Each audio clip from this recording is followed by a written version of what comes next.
Welcome back into Cougar Sports Saturday, powered by KSL Sports. It's Kyle Ireland live from Broadcast House in Salt Lake City. Mitch Harper is live from Cincinnati, Ohio, as we are just a few hours away from number 11 BYU kicking off against the Cincinnati Bearcats in a big game with playoff and Big 12 championship game implications for BYU and a little bit for Cincinnati as well. But Mitch, we've got a game just up the road from us kicking off a few minutes ago in Kansas State and the University of Utah. Kansas State with an early 7-0 lead against the Utes. That's very interesting, and I kind of expected that Kansas State would be tough for a half at least, and we'll see how that plays out. And it would be interesting too because in one of the scenarios, BYU needs Utah to win in order to punch its ticket to the Big 12 championship game. The other scenario includes Arizona State losing, BYU winning, and Houston losing, and TCU is up currently 7-0 as well on the number 23rd ranked Houston Cougars, who are 8-2. So maybe some dominoes could fall BYU's way potentially for today to possibly punch their ticket to the Big 12 championship game today and make next week just kind of a, almost like a rest your starter sort of deal after a certain point and get ready for Arlington. And speaking of rest, some guys are going to have that rest tonight with the availability report. The players that are out for BYU this evening as they get ready for the Cincinnati Bearcats kickoff tonight at 6 o'clock from historic Nippert Stadium. Offensive lineman Waylon Lapuaho, he is out. He got banged up in that game last week against TCU. Also, linebacker Max Alford, he's out.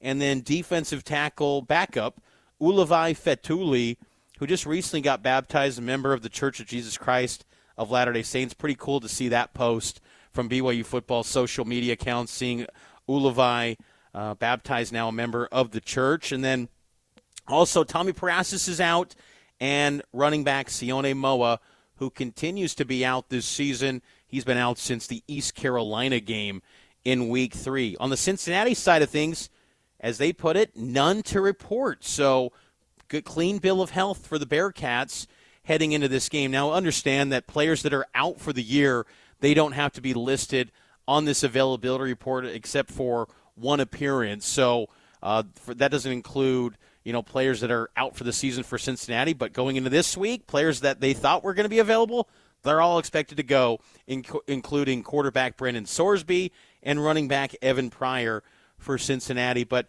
for BYU, some noteworthy detractions from this lineup today, but again, for BYU, pretty clean bill of health as well, Kyle. Yeah, the thing that would be concerning for me is the absence of Waylon Lapuaho.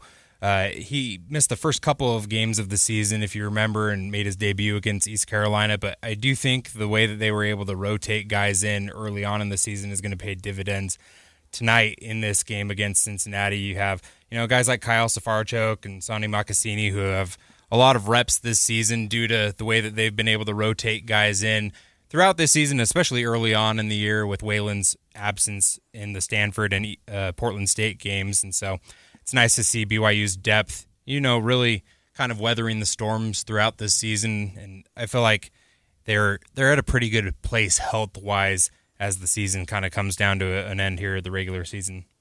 We'll have a final availability report coming up tonight at 4:30 p.m., 90 minutes before kickoff. You'll hear that update here on KSL News Radio, as you can also listen to the game right here on KSL, the KSL News Radio app, KSL Sports app, where we've got you covered from here in Cincinnati for BYU and Cincy. Taking a time out. On the other side, we'll get to Brady Papinga, former BYU great, next here on Cougar Sports Saturday.